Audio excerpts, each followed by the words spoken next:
أعوذ بالله من الشيطان الرجيم بسم الله الرحمن الرحيم وإذا سألك عبادي عني فإني قريب أجيب دعوة الداعي إذا دعان فليستجيبوا لي وليؤمنوا بي لعلهم يرشدون صدق اللہ العظیم۔ سورہ البقرہ کی آیت نمبر 186 آپ کے سامنے تلاوت کی، جس کا ترجمہ کچھ اس طرح ہے: وَإِذَا سَأَلَكَ عِبَادِي عَنِّي فَإِنِّي قَرِيب۔ اے نبی صلی اللہ علیہ وسلم، جب میرے بندے آپ سے میرے بارے میں سوال کرتے ہیں تو آپ فرما دیجئے انی قریب، میں قریب ہوں۔ اجیب دعوت الداعی اذا دعان، جب دعا کرنے والا مجھ سے دعا کرتا ہے تو اس کی دعا کو قبول کرتا ہوں۔ فَلْيَسْتَجِيبُوا لِي وَلْيُؤْمِنُوا بِي، تو میرے بندوں کو بھی چاہیے کہ وہ بھی میری پکار پہ لبیک کہیں، میرے ساتھ ایمان لائیں۔ لَعَلَّهُمْ يَرْشُدُونَ، تاکہ وہ راہ راست پا لیں۔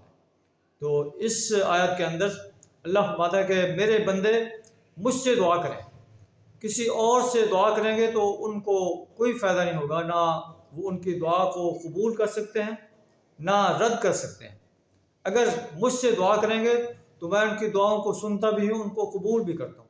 سورہ مومن میں اللہ تعالیٰ ارشاد فرماتا ہے وقال ربکم ادعونی استجب لکم، آپ کا رب فرماتا ہے کہ مجھے پکارو، مجھ سے دعا مانگو، میں تمہاری دعاؤں کو قبول کروں گا۔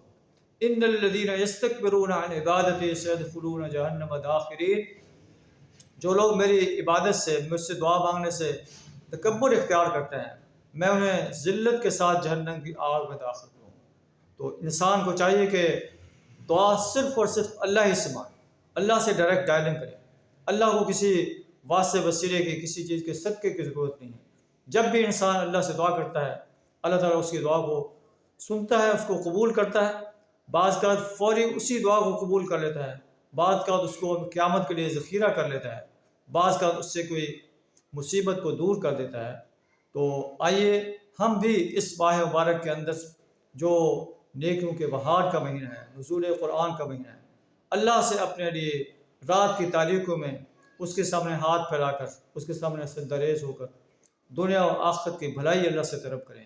انشاءاللہ اللہ ہمیں دنیا و آخرت میں کامیابی عطا فرمائے گا۔